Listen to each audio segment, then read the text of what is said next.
고2 중간고사 파이널 대비 수업 시작합니다. 자, 시험 전 범위를 한 번씩 훑어볼 건데요. 본문 학습 이외의 중요한 점들을 짚어가면서 설명하겠습니다. 자, 일단 첫 번째, 소설가 구보씨의 일일 자전적 소설이고요. 그 다음에 새로운 형식의 소설이다 라는 평가를 받습니다. 바로 이 형식의 새로운 점 때문에 모더니즘 소설이다 라는 이야기를 듣는 겁니다. 구보씨가 집을 나서서 다시 집으로 돌아오기 때문에 자, 여기서 이런 것들을 여로형, 그런데 즉 길거리에서 벌어지는 일, 그런데 다시 원래 출발했던 장소로 돌아오는 경우를 회기형이라고 합니다. 그래서 회기여로형이라고 생각하시면 됩니다. 작가가 의식의 흐름 기법, 그러니까 주인공의 내면 심리를 인과 없이, 어떤 특별한 갈등 구조 없이 연상 중심으로 쭉 이어서 나열하는 거. 그 다음에 몽타주 기법, 그리고 쉼표를 자주 사용했다는 것 등 표현상의 특징을 볼 수 있고요. 자, 그러면 저런 점들이 다시 작품 객관으로 오면 관찰적이다, 묘사적이다, 심리 중심이다, 모더니즘 소설이다, 그리고 1930년대의 모습을 잘 보여주는 세태 소설이다 라고 볼 수 있습니다.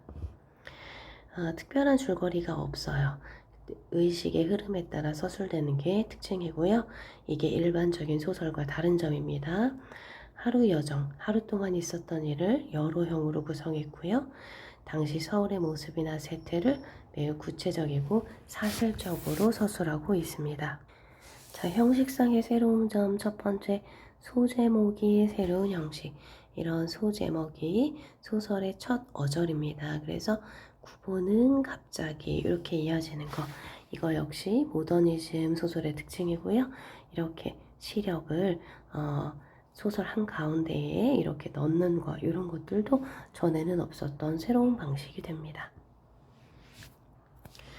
자, 작품의 내용에서 소설가 구보씨가 하루 동안 경성거리를 배회하는 것, 당대 현실과 관련 지으면 일제강점기 근대화된 도시에서 자, 지식인들이 무기력하게 살아가고 있었다라는 것과 관련이 있습니다.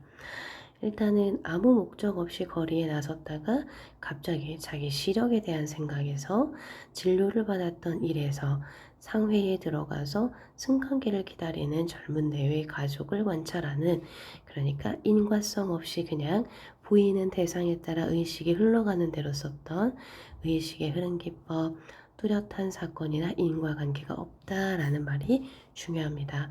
왜냐하면 일반적인 소설에서는 인과관계가 중요하기 때문에 그렇습니다. 자, 문체성의 특징을 짚고 가야 되는데요. 현재형 어미를 사용하고 있다. 현장감이 드러나고 인물의 내면 의식을 잘 드러내는데 효과가 있다. 쉼표를 자주 사용한다는 건 문장을 끊어읽게 되죠. 문장 끊어읽기에 따라 리듬감이 생기고요.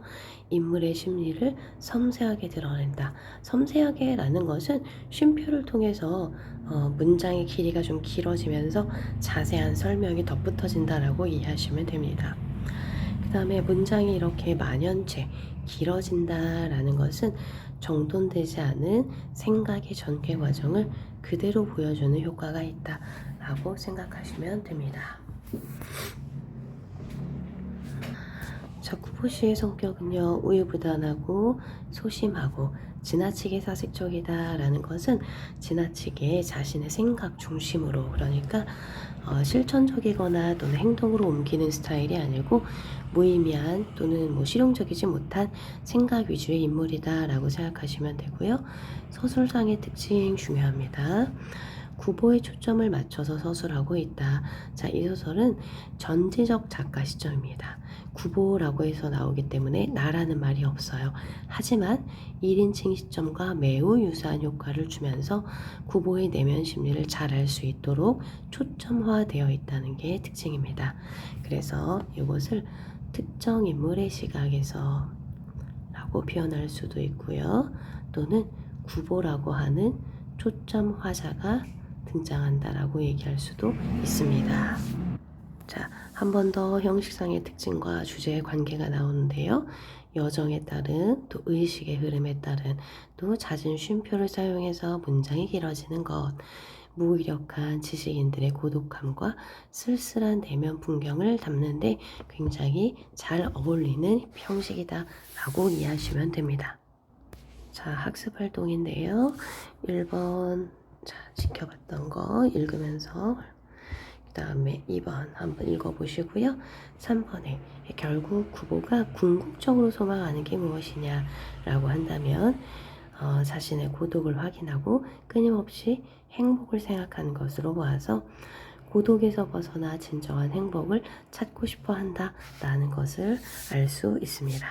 자, 이 소설에서 의식의 흐름 기법이 특히 잘 나타난 장면이 어디냐라고 한다면 손바닥 위에 5동전의 발행 연도를 살펴보다가 어느 해에도 행복한 적이 없었음을 생각해내는 부분이라고 되어 있는데요. 쉽게 말해서 연상이 중심이 되는 장면, 그러니까 어떤 미리 앞선 사건이나 또는 앞으로 일어날 사건이 인물의 사고에 영향을 주는 게 아니라 눈앞에 있는 대상에 따라서 떠오르는 생각을 있는 그대로 나타내는 것이라고 생각하시면 됩니다. 자, 이렇게 긴, 그러니까 문장이 끝나지 않고 계속 이어지고 있죠. 쉼표로. 자, 한 문장이 이렇게 이어지고 있습니다. 만연체 잦은 쉼표가 사용됐어요. 정돈되지 않은 생각의 전개 과정을 논리적인 과정을 거치지 않고 그대로 드러내고 있다는 거. 또 문장을 끊어 리듬감을 주는 동시에 심리를 섬세하게 드러내는 역할을 하는 문체상의 특징이 있다라고 이해하시면 됩니다.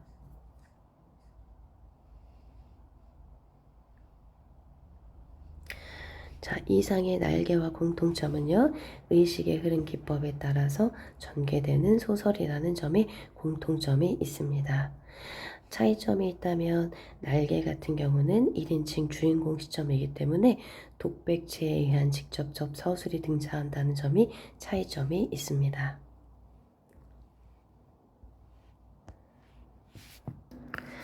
주몽신화에서 기억해야 되는 단어들, 전손강림, 난생, 동물 양육, 기하 같은 요소들. 자, 얼마 전에 했던 작품이기 때문에 설명했던 게 기억이 날 것 같습니다. 일대기적 구성이고요. 신화적 요소가 결합되어 있고 신화적 요소 안에 영웅서사가 들어있다는 게 특징입니다. 영웅의 일대기 구조와 각각의 줄거리가 대응되는 부분들은 반드시 출제가 될 겁니다. 자, 건국신화의 특징은요. 건국시조가 나라를 세우게 된 내력이고 신성한 이야기라고 믿어집니다. 그 다음에 공동체의 결속을 따지고 집단의 자긍심을 높이는 역할을 한다. 주몽이 어째서 고귀한 혈통이냐 하면 천신의 아들인 해모수와 수신의 딸인 유하 사이에서 태어난 존재라고 등장합니다. 네, 등장인물의 관계도 반드시 알아두시고요. 자, 우리가 알고 있었던 내용, 여기에서 헤브로의 아들 금화, 의 아들 대소 등장하는 거 기억하셔야 됩니다. 다음에 주몽의 생이 1대1 대응하는 거, 고귀한 혈통이다, 천신과 수신, 이상하게 출생한다, 햇빛에 비치더니 임신을 했고 알을 낳았다. 어렸을 때 버림받아요. 알이 버림받았던 거.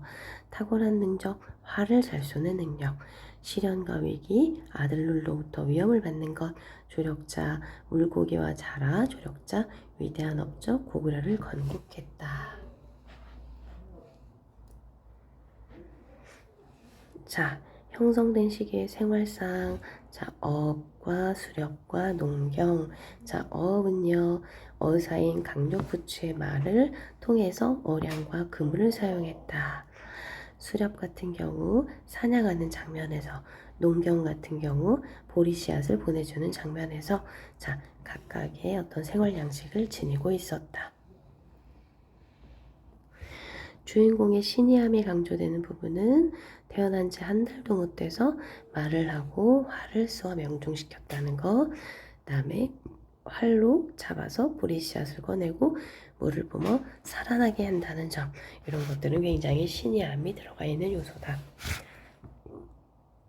이런 것들은 출제될 가능성이 되게 높고요. 자, 동명왕평의 서문입니다. 고려시대의 고구려의 건국신화, 주몽신화를 다시 정리한 까닭이 무엇일까 보면 동명왕이 신이 한 일을 많이 이야기하는데 보통 남녀들조차도 대령 말할 수 있다. 공자께서 괴력난신을 말씀하지 않았다. 동명왕의 실은 길로 황당하고 기괴한 것이니 우리가 이야기할 만한 것이 아니다 라고 말했었다. 동명왕의 일은 변화와 신이함으로 여러 사람의 눈을 현혹한 게 아니고 실로 나라를 세운 신령한 자취이다. 자, 이러한 까닭에 이 일을 지어 기록한다. 즉 쉬운 말로 이야기하면 이야기 속에 뭔가 기이하고 실제로 일어나기 어려운 이런 현상이 들어가 있는 이야기들은 기록하지 않아야 하는데 동명왕편을 기록하는 이유는 뭐냐 하면 바로 이 주인공의 신령한 자취를 통해서 이러한 신성성이 우리 민족의 자부심을 높일 수 있다라고 생각했기 때문에 기록했다라고 볼 수 있습니다. 단군신화와 주몽신화를 비교해 봅시다. 단군신화와 주몽신화의 웅녀와 유화의 공통점은 신이 한 존재라는 공통점이 있고요. 고난을 겪는다라는 공통점이 있습니다. 그 다음에 주몽과 단군의 출생 과정, 주몽은 알에서 태어났고요. 단군은 웅녀가 임신을 합니다. 신화전설 민담 같은 설화에 특정한 것을 금지하는 금기. 자, 이러한 금기가 나타나는 것. 단군신화의 이 금기는 어떤 내용이었냐 하면, 100일 동안 햇빛을 보지 않아야 한다라는 것이 있었다. 기억해 둡시다. 공무노화가는요, 자, 일단 고대 가요가 집단적 의식의 노래에서 개인적 정서를 담은 노래로 변화하는 시기에 대표적인 작품이 바로 공무도화가였다. 그래서 민족의 집단 서사시에서 개인적 서정시로 변모하는 과정을 알 수 있다. 자, 그 중에서도 공무도화가는 둘 중에 서정적이고 그다음에 개인적인 서정이 담겨 있는 쪽에 가까운 작품이다. 한의 정서를 담고 있는 작품 중에서 가장 오래된 작품으로 기록되어 있습니다. 물의 상징적인 의미, 화자의 절박한 심정이 직접 드러나 있다라는 게 특징입니다. 자, 고대가요의 특징, 사언, 사구, 그 다음에 배경설화와 함께 전한다. 물의 상징적인 의미 기억하고 계셔야 되고요. 또 이별의 슬픔을 노래한 작품에서 이 흐름, 공무도화가, 가시리 소경벌곡, 송이인, 황진이 시조, 진달래꽃 전부 다 순서대로 기억하고 계셔야 됩니다. 여기서 물의 상징성은 원형 상징에 해당한다라는 것도 기억해야 됩니다. 자, 다시 한번 한국문학사에서 공무도화가의 가치는 개인 서정시 출연의 사례로 해석할 수 있다. 공무도화가에서 물의 의미는 사랑과 이별과 죽음으로 단계적인 상징성을 지니고 있다면 정지상의 송인에서도 사랑과 이별의 의미를 지닌다는 점이 유사하다라고 볼 수 있습니다. 자, 또 다른 고대가요 황조가는요. 자, 꾀꼬리를 보면서 암수소로 정다운데 나는 외롭구나 라고 표현해서 개인적인 서정시의 대표적인 사례로 볼 수 있습니다. 공통점과 차이점을 얘기하면 공통점은 님과 이별한 상황이고요. 차이점은 황조와 달리 공무도화가는 아예 죽어버렸기 때문에 재회가 불가능하다라는 차이점이 있다라고 이해하시면 됩니다. 또 황조가는 앞부분에 어떤 대상을 보고 뒷부분에서 정서를 드러내는 대표적인 선경 후정의 방식을 쓰고 있는 작품입니다. 참기파랑가는요, 향가입니다. 자, 19채 향가, 기파랑이라는 인물에 대해서 자연물의 비유에 찬양하고 있는 작품이고, 향찰로 기록이 되어 있고, 그 다음에 향가의 일반적인 특성 중에서 어떤 것들이 있는지, 또 시조로 이어지는 형식상의 전통이 어떤 부분인지가 중요합니다. 서정적이고 예찬적이고 추모적이다. 기파랑의 고결한 모습, 그 다음에 그의 부재를 통해서 기파랑의 모습과 인격을 형성하고 있는 작품이다. 높은 절개를 예찬한다. 뛰어난 상징과 비유가 있다. 대상을 구체적이고 감각적인 이미지, 주로 자연물들을 통해서 나타냈다. 서정성이 높은 작품으로 평가받는다. 자, 이 작품은 충담사라는 작가에 대해서도 알고 계셔야 됩니다. 승려고요, 여러 향가를 창작한 것으로 알려져 있습니다. 자, 작품에서 달, 물서리, 자식까지, 자, 이런 것들이 기파랑을 나타내는 자연물이다. 그러니까 작품으로 봤을 때 달, 그 다음에 물가에, 그 다음에 잣나무 가지 같은 것들이 기파랑과 관련되어 있는 자연물이다. 그 다음에 눈은 시련과 역경을 뜻한다 라는 거 알고 계시면 되고요. 향가의 갈래적인 특징, 기본적으로 신라를 대표하고 향찰로 기록되어 있고 4구체, 8구체, 10구체, 그 다음에 다양한 성격이 다양하고요. 승려나 화랑이 주로 향유했다라는 거 알고 계시면 됩니다. 19체 향가의 감탄사 아아의 기능은 정서적으로 고약 끌어올리는 거, 시상을 압축한다. 그 다음에 의는 조선 전기의 시조의 가사에도 낙구에 나타납니다. 자, 그러니까 조선 전기의 시조나 가사의 낙구, 맨 마지막 부분에도 나타난다는 게 한국 문학의 형식적인 특징을 계승하게 했다라고 기억하시면 됩니다. 자, 시적 상황으로 보면요. 화자는 이론의 작을 벌여서 기파랑을 추모하고 있다. 잣나무 가지가 대표적으로 기파랑의 고매한 인품, 눈은 시련이나 역경을 뜻한다. 다른 4구체 향가와 8구체 향가와 비교했을 때 19체 향가에서 낙구, 감탄사가 드러난다는 것이 큰 특징입니다. 시조의 낙구의 감탄사, 바로 어즈버, 이걸 뜻하는 거죠. 자, 이 작품의 특징 주제는 망국의 한과 인생무상이다. 자, 인간 역사의 유한함을 뜻하기 때문에 인생무상이다 라고 얘기하고요. 대조법이라는 건 산천과 인걸의 대조를 뜻하는 겁니다. 자, 천기파랑가는 한자를 빌렸는데요. 우리 문학사랑 어떤 관련이 있냐? 우리말을 표기할 수가 없었던 시대에, 자, 중국의 한자를 빌려 쓰되 그대로 사용하지 않고 우리만 어순에 따라서 빌려 썼다는 점이 민족의 주체성과 관련이 있다라고 생각하시면 됩니다. 자, 만세전은요, 소설가 고보시의 일과 대표적으로 유사한 점이 여로형이고, 이 여로 역시 원점 회귀형입니다. 회귀, 본래 출발점으로 돌아온다라는 점에서 소설가 고보시의 일과 같은 점이고요. 자, 그 다음에 또 하나, 내면 심리가 잘 드러난다는 점에서도 비슷하다라고 볼 수 있습니다. 만세전은요, 3.1운동 이전, 만세 직전 굉장히 사실적으로 묘사하고 있다는 게 큰 특징입니다. 현실 비판적이면서 사실적인 내용, 원점 회귀의 여러형이다. 민족의 현실을 사실적으로 보여주고 있지만 현실 문제를 알면서도 해결하고자 하는 의지는 드러나지 않는 그런 작품이다. 자, 만세전에 드러나는 나의 시각으로 본 조선의 전근대적인 문제점은 어떤 것들이 있느냐?